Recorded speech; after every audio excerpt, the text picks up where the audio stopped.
नमस्कार, प्राइम समाचारमा स्वागत छ। म दृष्टिवाणी घेताल। म शशि नेपाल। सुरु गरौँ अहिलेसम्मका प्रमुख समाचारबाट।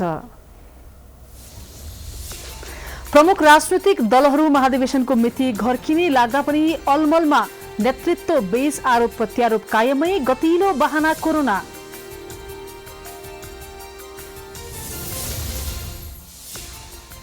दशैंका कारण कोरोना परीक्षण ह्वात्तै घट्यो। 2725 नमुना परीक्षण गर्दा थप 570 जनामा कोरोना भाइरस संक्रमण पुष्टि। पछिल्लो 24 घण्टामा 14 जनाको मृत्यु। चाडपर्वमा मूल्य वृद्धि हुँदा उपभोक्ताको चुल्हो बल्नै गाह्रो। अनुगमन गर्ने सरकारी निकाय सधैँ मौन। कालो बजारी गर्दा समेत कारबाही भएन।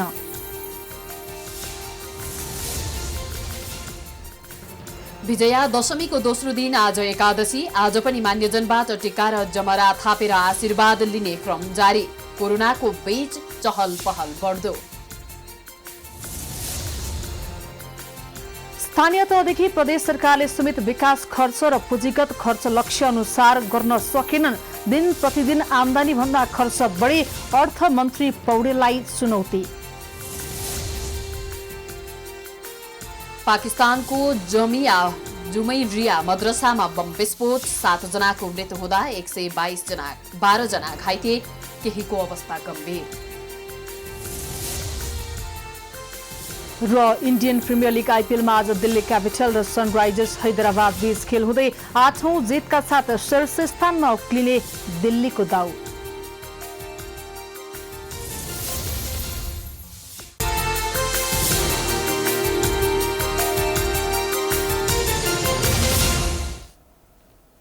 अब समाचार विस्तारमा।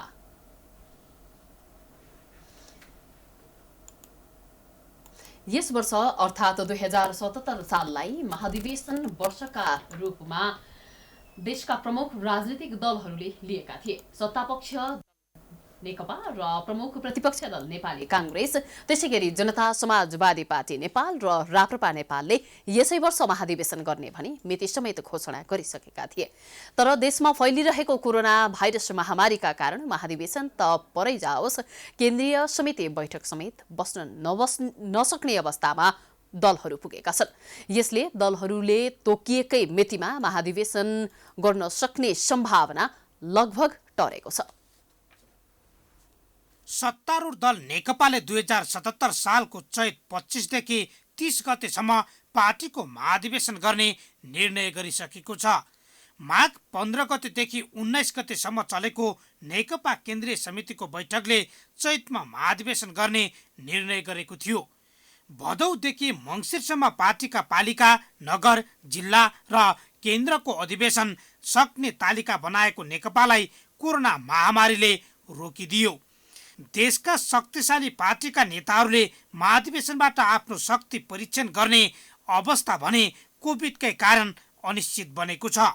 त्यसैगरी प्रमुख प्रतिपक्षी दल नेपाली कांग्रेसले पनि 2077 सालको फागुनमा महाधिवेशन गर्ने निर्णय गरेको भए पनि महाधिवेशनको तयारी हुन नसक्दा तोकिएकै मितिमा महाधिवेशन हुन नसक्ने कांग्रेस नेताहरूले नै बताउँदै आइरहेका छन्।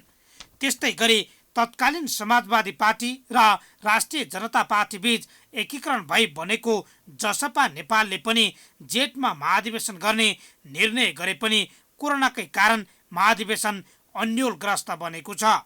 त्यसरी नै राष्ट्रिय प्रजातन्त्र पार्टीले पनि 2077 सालमा पार्टीको महाधिवेशन गर्ने निर्णय गरेको थियो।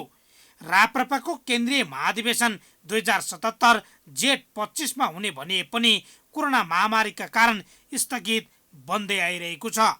राजनीतिक दलहरूले महाधिवेशन अन्योलतातर्फ धकेलिनुको मुख्य कारण कोभिड-19 मात्रै हो या दलभित्रको खिचातानी, त्यो भने भन्न सकिने अवस्था छैन। सांगठनिक एकीकरणको काम जो बाँकी छ त्यसलाई पुरा गर्नुपर्छ भन्यौँ, टाइम निर्धारण गऱ्यौँ, समय निर्धारण गऱ्यौँ, त्यो पुरा गरेका छैनौँ। केन्द्रीय कमिटीको बैठक यो 15 गतेदेखि जसले महाधिवेशनको तयारी गर्छ भन्यौँ, त्यसको तयारी पनि त्यति भए जस्तो म बुझ्दिनँ। यो स्थितिले प्रश्न त उठाएको छ, तर फेरि पनि पार्टी एकताको सङ्क्रमणलाई अन्त्य गर्न निर्धारित चैतमा महाधिवेशन गर्न सम्पूर्ण प्रयत्न हामीले लगाउनु चाहिँ पर्छ। भदौसम्म त कुनै पनि हालतमा हुनुपर्छ, तर व्यवहारिक कुरो गर्नुहुन्छ भने चाहिँ भदौसम्म त चाहिँ नि बर्खा नै चलिरहन्छ। बर्खामा चाहिँ महाधिवेशन गर्न सम्भावना हुँदैन।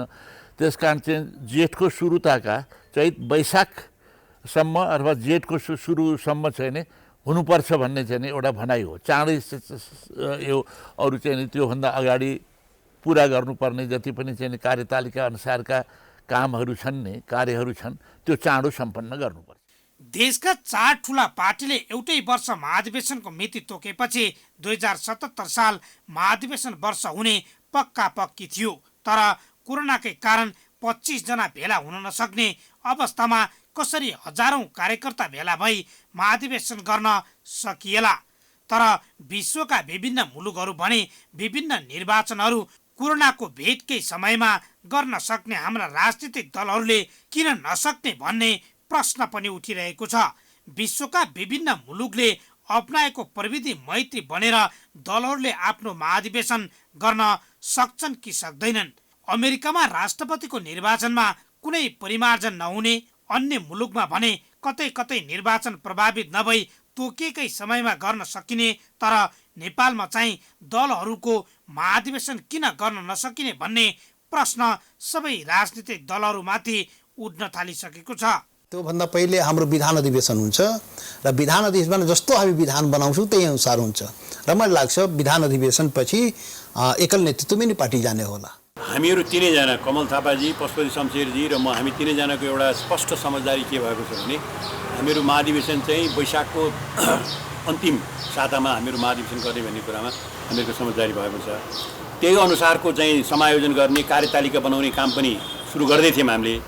यही बेलामा यो कोभिडको यत्रो प्रभाव पनि परेको छ। सकेसम्म हामीहरू चाहिँ वैशाखमा नै हाम्रो महाधिवेशन गर्ने कुरामा चाहिँ हामी लाग्छौँ। महाधिवेशन भनेको पार्टीलाई जीवन्त मात्रै राख्ने नभई पार्टीले बोक्ने सिद्धान्तको समेत प्रतिनिधित्व गर्ने प्लेटफर्म हो।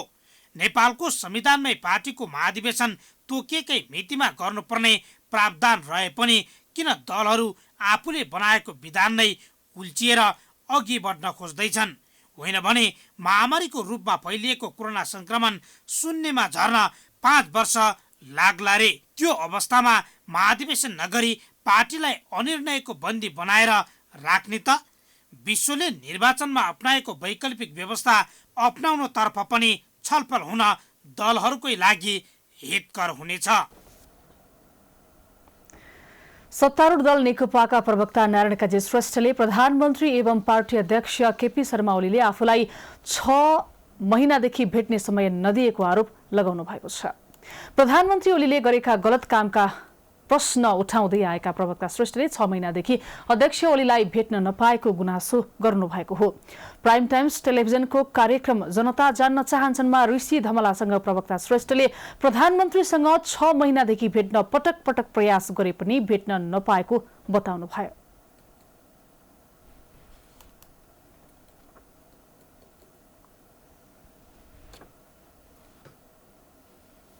म पार्टीको सचिवालय सदस्य हुँ, पार्टीको त म प्रवक्तै हुँ।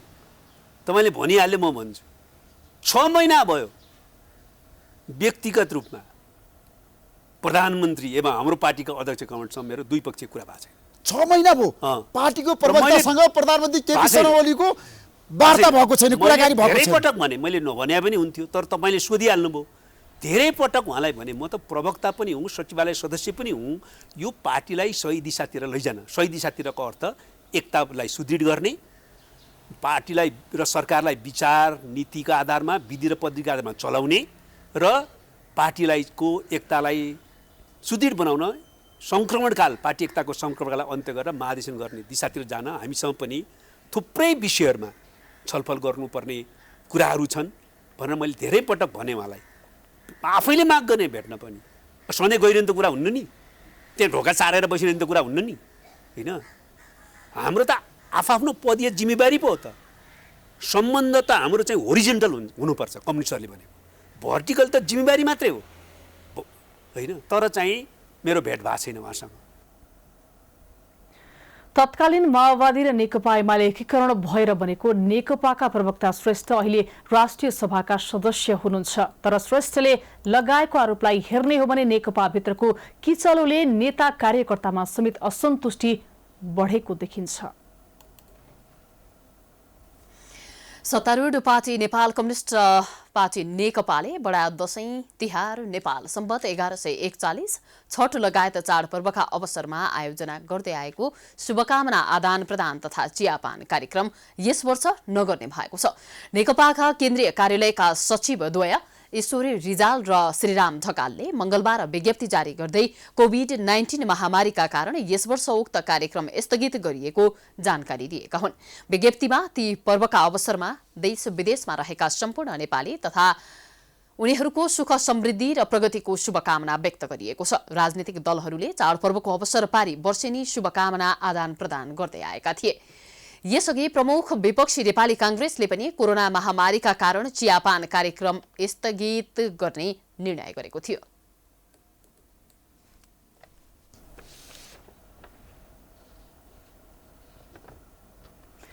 नेपालमा पछिल्लो 24 घण्टामा कोरोना भाइरसको संक्रमणबाट थप 14 जनाको मृत्यु भएको छ। पछिल्लो 24 घण्टामा 14 जनाको ज्यान गएसँगै नेपालमा कोरोना संक्रमणबाट मृत्यु हुनेको संख्या 876 पुगेको छ।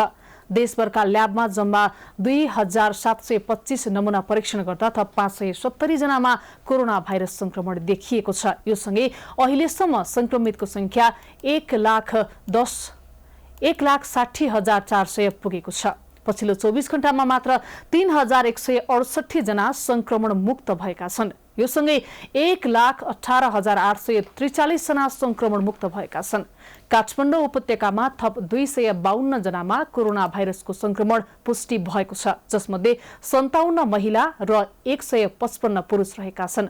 स्वास्थ्य तथा जनसंख्या मन्त्रालयका अनुसार काठमाडौँमा 225, भक्तपुरमा 4 र ललितपुरमा 23 जना कोरोना संक्रमित थपिएका हुन्। हाल काठमाडौँमा 16,958, भक्तपुरमा 4,141 र ललितपुरमा 2,434 जना सक्रिय संक्रमित रहेको स्वास्थ्य मन्त्रालयले जनाएको छ। हाल देशभर सक्रिय संक्रमितको संख्या 40,681 रहेको छ भने 2,932 जना क्वारेन्टिनमा छन्। त्यस्तै संविधान सभा सदस्य मानपुन चौधरीको कोरोना संक्रमणबाट मृत्यु भएको छ। सप्तरीको कञ्चन रूप नगरपालिका 4 जगतपुर निवासी संविधान सभा सदस्य चौधरीको उपचारका क्रममा धरानस्थित बीपी कोइराला स्वास्थ्य विज्ञान प्रतिष्ठानमा मंगलबार मृत्यु भएको हो। यस्तै नेपालीहरूको महान चाड दशैंका कारण अधिकांश प्रयोगशालाहरू बन्द हुँदा बितेको 24 घण्टामा परीक्षण भ्वात्तै घटेको छ। स्वास्थ्य तथा जनसंख्या मन्त्रालयले मंगलबार गरेको अध्यावधिक विवरण अनुसार 24 घण्टामा मात्रै 2,725 जनाको पीसीआर परीक्षण गरिएको छ। सोमबारको विवरणमा पनि 5,006 जनाको मात्रै पीसीआर परीक्षण भएको थियो। कार्तिक 9 गते 12,311, कार्तिक 8 गते 13,846 र कार्तिक 7 गते 16,863 जनाको पीसीआर परीक्षण गरिएको थियो।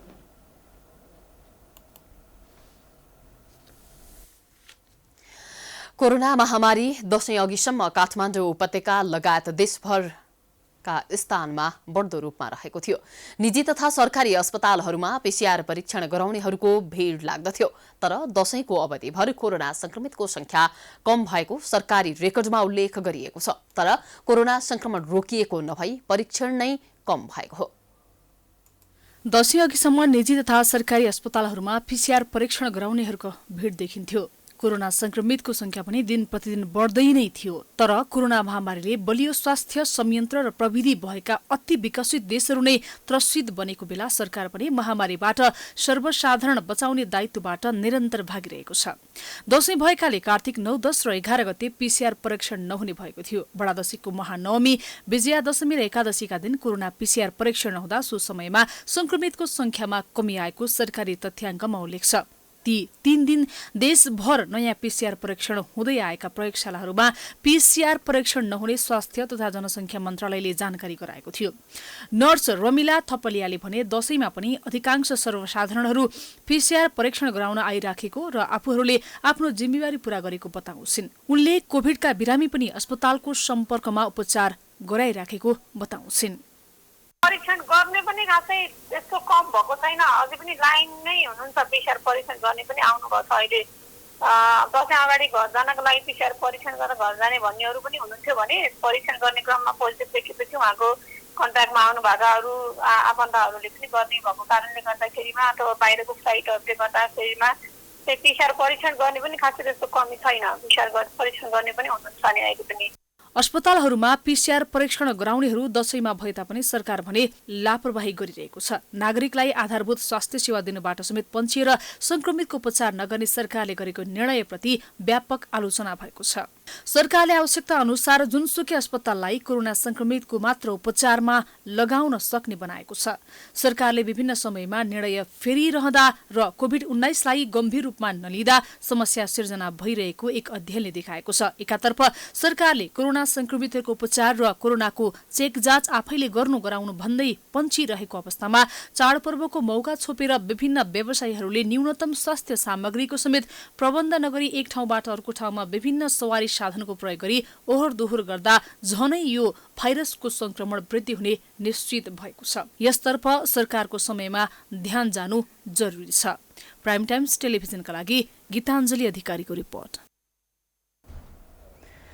चाडबाडको समयमा खाद्यान्न लगायत तरकारीको मूल्य आकाशिएको छ। एकाएक मूल्य वृद्धि भएसँगै सर्वसाधारण उपभोक्ता समस्यामा परेका छन्।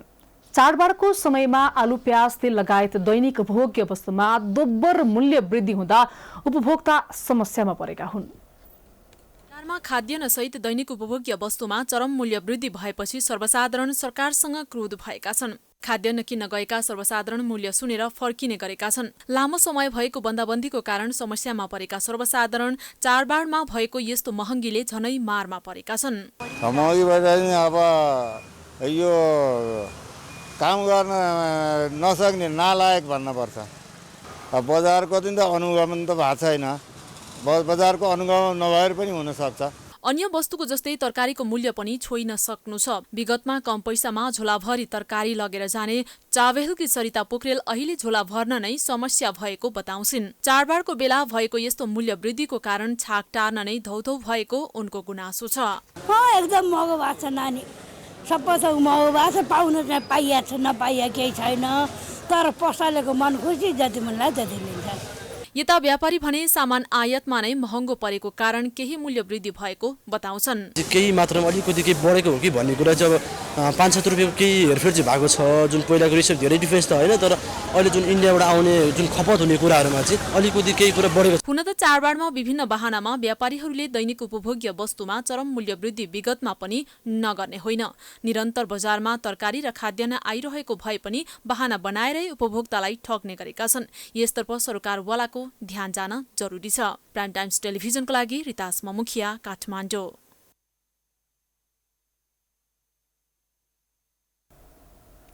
समाचारको सिलसिला जारी छ। हामी विश्राम पछि आउँछौं।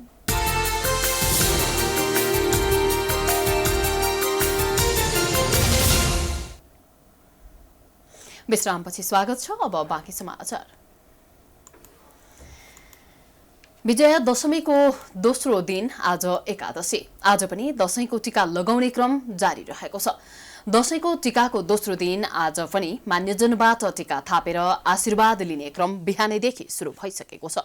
दशैंको दिन आफन्त र मान्यजनबाट टीका लगाउन छुटेकाहरूले पूर्णिमासम्म टीका लगाउने प्रचलन रहेको छ। आज पनि बिहानैदेखि आफन्त र मान्यजन कहाँ टीका लगाउन जानेहरूको बिहानैदेखि चहल पहल सुरु भइसकेको छ। घरमा विधिपूर्वक जमारा राखी लगाइएको टीकासँगैको जमाराले शुभ आशीर्वाद दिने प्रचलन समेत रहेको छ। असत्यमाथि सत्य र आसुरी शक्तिमाथि दैवी शक्तिको विजय भएको खुसियालीमा दशैं मनाउने चलन चलेको पौराणिक मान्यता रहेको छ। यस्तै हिन्दू तिथिको 11औं दिनलाई एकादशी भन्ने गरिन्छ। यो दिन व्रत बस्ने, फलाहार मात्र सेवन गर्ने चलन रहेको छ। नवरात्रिपछि पर्ने एकादशीमा पापको नाश हुने जनविश्वास समेत रहेको छ।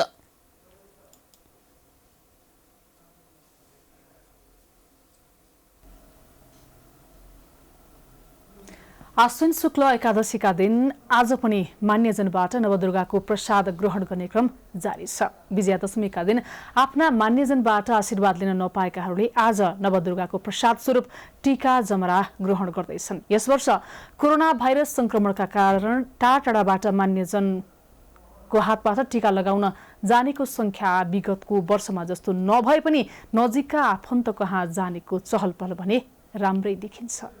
बित्तिकै आफन्तहरूसँगको भेटघाट, त्यसै गरी आफ्ना ठुला मान्यजनहरूबाट आशीर्वाद लिने चलन रहेको छ र बडा दशैंको 10औं दिन जसले टीका ग्रहण गर्न पाउनु भएको छैन, आफ्ना मान्यजनहरूबाट आशीर्वाद लिन पाउनु भएको छैन, उहाँहरूले आज पनि टीका ग्रहण गर्दै हुनुहुन्छ।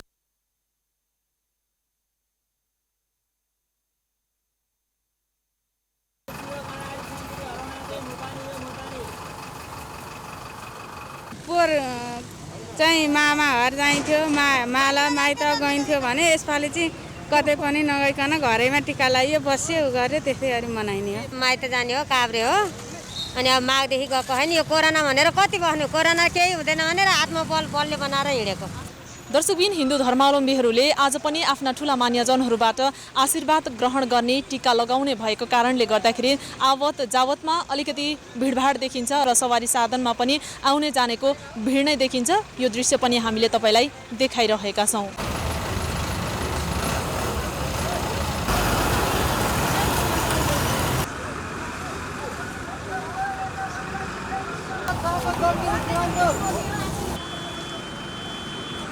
दर्शकबिन, पक्कै पनि विगतका वर्षमा जसरी हामीले दशैंलाई मनाउँथ्यौँ अथवा आफ्ना ठुला मान्यजनहरूसँगको भेटघाट हुन्थ्यो, उहाँहरूबाट आशीर्वाद लिने गरिन्थ्यो, त्यो समय अहिले छैन। जुन नेपालमा पनि कोरोना भाइरस संक्रमित दिन प्रतिदिन वृद्धि भइरहेको कारणले गर्दाखेरि एक ठाउँबाट अर्को ठाउँमा जानको लागि पनि सम्भव छैन।